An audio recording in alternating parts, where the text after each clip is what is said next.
Hey folks, Quill18 here, and welcome to another Unity 3D tutorial. Now, up to date, we've done mostly kind of action-y type stuff, right? We've done some first-person shooters, we've done some 2D kind of arcade games, a couple of things with audio, that sort of thing. But one of the things I've noticed is people who are into computer programming tend to also be pretty heavily involved in strategy, simulation, builder type games. I mean, computer programmers are a creative bunch, sort of by definition. We like to create things. So those kinds of games seem to go hand in hand with many computer programmers. So what a lot of people have asked is how to go about making a game that is more strategic game. For example, how to make a tile map, like the sort of thing that you might see in Civilization, or a chess game, or even like a dungeon crawly kind of roguelike game. How do you make those kinds of maps and then interact with the map? So that's what we're going to look at today. So it's going to be less action-packed, but more sort of back-endy, sort of a logic, and setting ourselves up for a really interesting strategy game. Now,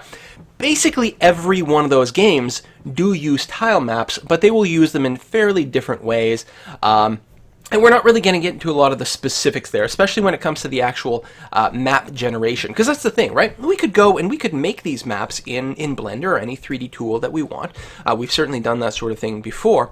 But generally, these games have some sort of procedural system for generating the map, so it wouldn't make sense to create it in Blender.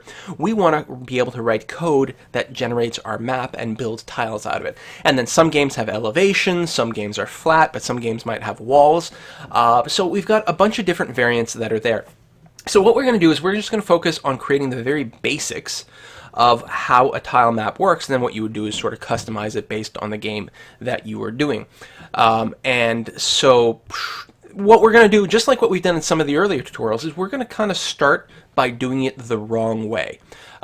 Because it's sort of like the obvious way, especially if you're working with Unity in terms of a visual editor. This might be the first most obvious solution that you come up with, and we're going to explore that and look at why it might not work exactly right. So I'm going to start. I've got an empty project and an empty scene, and we are going to, I guess, face straight up. Maybe it doesn't really matter. We'll rotate around a little bit. And I'm going to say, all right, so I'm going to create a map that is, kind of like a chessboard. I need a tile, so I guess I'm going to create maybe a plane. All right, we'll create a plane. That's good. Now, by default, the default built-in plane in Unity is a 10 by 10 area, and it's for lots of reasons it's not the ideal object, but for this demonstration it will work fine. So what I'm going to do is I'm going to center the object, and then I'm going to scale it down by a tenth and a tenth this way. So now it is a 1 by 1 area. All right, that sounds fine for a tile, right? A 1 by 1 area. Sure, okay, we can work with that. And now what? Well, I want to make sort of a chessboardy type thing. Now, chessboard is an 8 by 8 area, so we're going to start doing some duplication. But of course, before we do that, let's do ourselves a favor, and let's rename this to tile, and let's turn it into a prefab, because we're going to want many tiles, and they're all going to have the same basic features. So we're going to want it to be an asset so that when we say apply a script to the tile, it will successfully apply to all of them. All right, so now what I'm going to do is I'm going to hit Control D on my keyboard to duplicate this tile. You can see that I've got 2 of them, and I'm going to move this new one over by -1. And then I'm going to duplicate this one and move it over to -2. And then I'll duplicate this one, move it over to -3. And you know what, we're going to say that a 4 by 4 area is going to be plenty for us. So I'm going to duplicate all of these and move it in the Z-axis down here, and duplicate them again and move it -2. And you'll notice I actually have to kind of click in the window. I'm using my mouse button to sort of click on it to give it the focus, just so I can do the Control D, because otherwise if I'm still over in this area here, the Control D won't work quite right. So, all right, now I've got a 4 by 4 area, a bunch of different tiles, and all right, that's a decent start. So I've got a map. Obviously, it's quite small right now. Let's see, what do I want to do? Well, I could color the tiles. For that, I guess we're going to need a material. So let's go ahead and, excuse me, we are going to create just a simple, this is going to call tile mat, a simple diffuse material, and we're going to give it a default color. And just so it stands out, we're going to give it, I don't know, I guess we'll use red. We'll use bright red, just so that we know we've done it right. Now I could apply it to a specific tile, or I could just apply it to the prefab, and now all my tiles are red. Now, in a chessboard, we'd alternate. If this was a terrain type of map, then we might have blue for rivers and green for grasslands or forests, and then yellow for plains or deserts or that sort of thing. And we will get, a little bit later, we will get into how to actually make the graphics kind of look a little bit nicer. But for now, okay, we've got this. This is great. Now, what else do we want to be able to do? Well, I guess we want to be able to mouse over the tiles and maybe have them highlight and do something else. You could imagine, again, if this was a game kind of like Civilization, you could imagine that when you moused over a tile, it might give you a little tooltip that would give you information about how much food and production might be on the tile. That sort of thing. Or if we had a unit selected, then we might want to be able to click on a tile and tell the unit to move there. So obviously the tile has to have some ability to respond to the mouse. So we'll go and create a very simple script. Very basic one. Again, we're still, at this point, we're still taking the kind of wrong approach. We're going to create a script. We're going to call this TileMaps over. And we will double click on it, and it's going to open up in MonoDevelop, which always takes a little bit to run. And basically, we want to make it so that when we mouse over, we're going to change the color of the material. Now, we've talked about this before. There are two ways of doing this. We don't need to start. That's definite. The ways we have to do it are, we can use the void on mouse over command, and this works totally fine. So we could do something like renderer.material.color equals color.blue. I think this will work. I mean, this will just turn it blue. It won't turn it back to red. But let's give this a test. If we hit play, oh, I don't actually have a camera. It must have gotten deleted at some point. So let me create a camera over here, and then we will rotate around this way. We will pull the camera back, move it up, and then the hotkey, by the way, to change between the different tool modes up here is QWER. Very, very handy to have those kind of memorized. It'll really help going forward. So we'll sort of center it this way, and that's pretty good. I will not maximize on play. I will hit play, however, and then if I mouse over, oh, of course, I've always forgotten to do that. I need to add my script to my prefab. Oops, and we will save our scene. We'll just call it scene. I always hit Control S very reflexively to save my changes, and now, there we go, as I mouse over, it colors my tiles.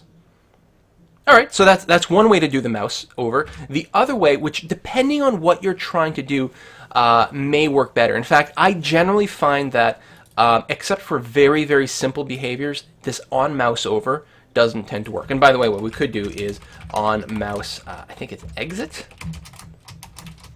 We could repeat this and set the color back to red. Let me try that. I think that's correct. There we go.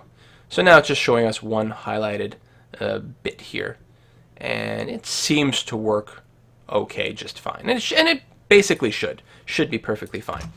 But like I said, this I find doesn't always do exactly everything in every situation. In some applications it might be great. In this one, actually, I don't think it would be, because the problem is the on mouse over only fires if your mouse is literally on something. And for example, if we brought in a cube here and we moved, I guess we need to 0.5 it up, so now the cube is sitting on the surface, and then we pull back to somewhere over here and then hit play.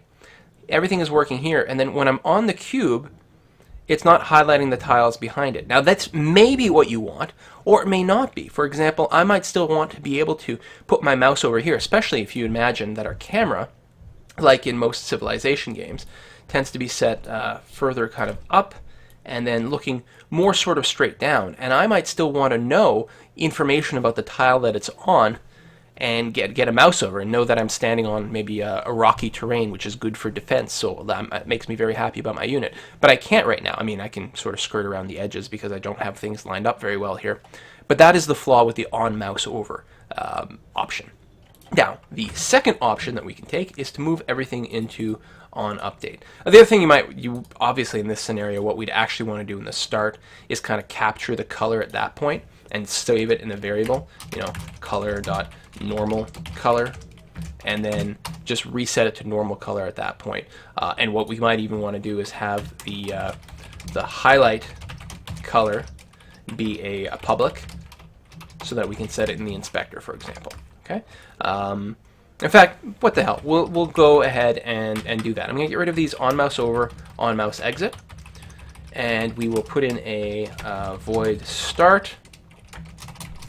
And the normal color is equal to renderer dot material dot color. And really, for optimal use, what we should actually do is cache this copy of renderer. It's a little bit doing it this way because this is not actually, it looks like a local, or rather a member variable belonging to this class, but in the back end, Unity is actually calling a few functions to get this renderer to work, so it's not really optimal. In fact, what we want to do is cache a reference to the material and then just change it that way, but we're not too worried about being optimal in this particular example. So, okay, there's that. So we've gotten rid of the on mouse over and on mouse exit. So how do we do it? Well, in our update, what we can do every frame is basically do the same thing that on mouse over and on mouse exit are doing every frame, which is doing a raycast and seeing if the mouse pointer is pointing at us. So this is a pretty common technique. It comes up quite often. Mouse raycast. I'm just going to get the reference up so that I've got my so I've got just the right function names handy. All right. So what we want to do is, why am I not finding the right reference? There we go. This is what I want. So what we want to do every frame, every update, we want to do a raycast and see where it is pointing out of. So we've got, I'm still doing it wrong. No, I got it. Okay. So basically, out of our camera, we're going to send a ray forward. Now, if this were a first-person shooter, we could use the actual direction of the camera's facing to fire a ray forward. Okay, so we could create a ray called ray, new ray, and ray needs an origin, so we could do a camera. This is our main camera by default. Dot transform dot position, and then it also needs a direction, which would be our camera dot transform dot forward, for example. And that would shoot a ray directly at the center of our camera.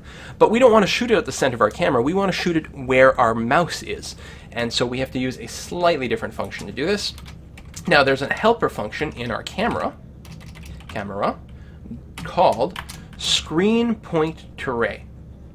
So what we do is we feed it in the coordinates on the screen, and then it shoots a ray out from that point of the camera. So if you have your mouse directly in the middle of the camera, then it's going to shoot it straight forward out of the camera. But if it's off to the edges somewhere, in the top right or the top left or something like that, it's going to shoot it off slightly to an angle. Now, what is the coordinates? Now, first of all, this needs a vector position. It needs a vector 3. So we will pass it a vector 3. New vector 3, and so we need an x, y, and z in here. Now the x and y in this case is what we want to set. Those are the screen coordinates, and we are going to get that just based on our mouse. So we're going to go input dot mouse position, and actually I forgot that mouse position is a vector 3, so we can save ourselves a little bit of effort here. Input dot mouse position, and it's a vector 3. So we feed that into our screen point Turay. This will return a ray, and then we can do something to it. Specifically, we're going to do a physics.raycast. Physics.raycast. And then we give it a ray. And what this will do is it will return true or false if that ray hits something. Now, we can get more information out of this if we pass it something called a raycast hit info. And what raycast hit info, so raycast, the function, will still return true or false if the beam hit anything at all. And then if it hits something, it will populate the raycast hit info object with that data. It will say, what did I hit, exactly at what coordinates that I hit, how far away is it, that sort of thing, and so forth. And this is pretty good if we're doing a general sort of raycast out there. In this case, we don't need to do that exactly. What is the raycast going to be hitting? Well, in this particular setup, we can count on the fact that, oh, there we go. I'm looking at it sideways. I'm like, why can't I see the planes? We can count on the fact that our planes have a collider, right? So what we can actually do, instead of just sending the raycast out in general and saying, well, what did you hit? Did you hit me? We can instead turn it around and say collider dot raycast. We can do a raycast specifically against our collider. We send it a ray, and it will return true or false if the ray hit our collider. Now, the advantage of doing this, well, there are a few. This will work. I'm going to come back again. There's still well, there's a lot of flaws in what we're doing here, but we're going to sort of show what's good and what's bad in this particular approach.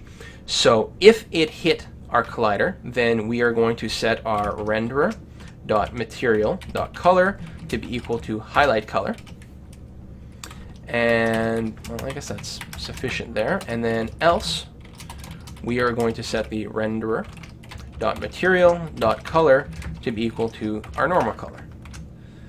Now, we have to, and I'll do this in all of our tiles. Oh, we have an error. No overload takes only one method. Really? Oops, not this one. This one. So this one actually has slightly different. Oh, it needs the hit info and it needs the distance. There's only one variant of the collider.raycast function. Okay, and that's fine. So we will go and say hit raycast hit, call it hit info, and we need a distance. So we don't actually have to initialize the hit info because this is an out parameter. It's an output parameter. It will be populated by the function. And then for the distance, it needs a float, and we can specify an amount, like, a range of 100 or something like that. And we can also go mathf.infinity. We can just say, shoot out the ray. We don't care, what distance. It's got infinite distance. We just want to be able to hit something. Whether this is right for your application or not depends entirely on your particular application. So now that has compiled, I can select all these. I will set the highlight color. This time we're going to use green as the highlight color. And I could also change that as a default over here, actually, which probably would have been a little bit smarter. And now if I hit play, things should work. Nope, they don't. There's no camera attached to the tile object. Oh, I'm doing that wrong. First of all, there's a couple of things. First of all, our actual camera object, I should tag it to main camera. That is number one. Number two, this call right here to camera looks for a camera that's attached to my actual tile. That won't work. That sort of usage of camera works for a script that's attached to a camera. So I don't want to do that. Instead, what I want to do is go camera.main. Main and main camera, I believe they were literally just aliases one to another. I'm going to use main camera, and this should work better. Main camera looks for the first camera with the tag main camera and returns that. There we are. So now we've got the system that's basically working like it did before, except you'll notice that we can mouse directly through the cube and it still works. And the reason that this is because this raycast version, when you're using a collider, it casts a ray only against that collider. And again, it requires this sort of hit info, and the hit info will tell us, well, exactly at what coordinates is our mouse over, in case that matters, and sometimes it does. It'll also tell us the distance of the hit and a few other things, the exact angle of the hit, which can be interesting for different types of applications. But the biggest thing is just we are only testing against this one collider. It's also going to be fairly fast because, again, it ignores everything else. Literally, we can pass through things, and that's okay. So that's not bad. All right, so there's your basic sort of mouse selection. But the biggest problem with this setup is the fact that you have all these individual tile objects, which from a Unity sort of visual programming viewpoint sounds pretty good. But again, it doesn't really work out very well because, like, for example, what happens when you want a slope? Well, what's a slope? So we want this tile to be elevated, and then we want these tiles to be, I guess it's going to sort of have to be at an angle and then move, okay, so that's okay. We can sort of do this. We could do this internally with math, and that's fine. But the problem is that, well, then you've got angles over here and all kinds of weirdness, and, oh, geez. Yeah. The other problem is it's not efficient to have this many different objects in your scene, because you can imagine that on a big map, on a map that, the sort of things you actually see in traditional games, and you see in Civilization, different things, you're going to create you might have something like a 50 by 100 area, and now all of a sudden you're talking about 5,000 of these tile objects. And this sort of thing gets quite slow. For a variety of reasons. Every single object you create here in Unity, even if there was no renderer, like even if we went and disabled the renderer, this still requires a certain amount of overhead on your CPU side, because each one of these, every frame gets checked for every single script, checks to see if there's an update and an on mouse over and all these different sort of callback functions. These all get verified, and that's a lot of overhead to run through. Secondly, there's a certain limit to the number of types of optimizations you can do when all these objects are quite this separate. It's not quite as bad as I make it out to be, but it's not great. So this sort of hits our limitation of this sort of approach with these individual tiles. What you actually see in most of these games is you actually have a single mesh, a single plane object, and if we zoom in on this one here, you can see that this plane mesh is actually made up of quite a few triangles. It's actually a kind of a grid. Well, you can easily imagine that one could just have a single one of these planes, but these points here where the planes connect, or each one of these sort of squares that this plane is made up of, those can be your tiles.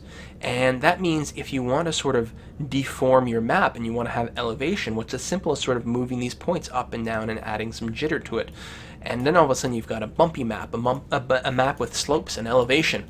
Much like the way the actual terrain system works in Unity. Now, the terrain system I don't think is going to be very ideal for kind of a lot of applications, especially with these sort of tile map aspects. So what we're going to do when we continue in the next part is we are going to look at how to create a tile map out of a single plane, a single mesh, and we're going to discuss some of the advantages and disadvantages to doing that. One of them that comes up pretty clearly is certain things with sort of texturing and materials. And we can do that. Like if we had kind of an earth map, we could certainly embed it on all of these tiles. We would assign the texture to every single one of these squares, and then we would mess around with the UV coordinates of each one of these squares to get the map to tile properly. And that can certainly work. Again, you sort of configure it all in the map. But again, you actually don't want to place these tiles actually in the editor either. You probably want to have a script that generates all these. And if we're going through that kind of work anyway, we may as well just do it right. See you next time, folks. Bye-bye.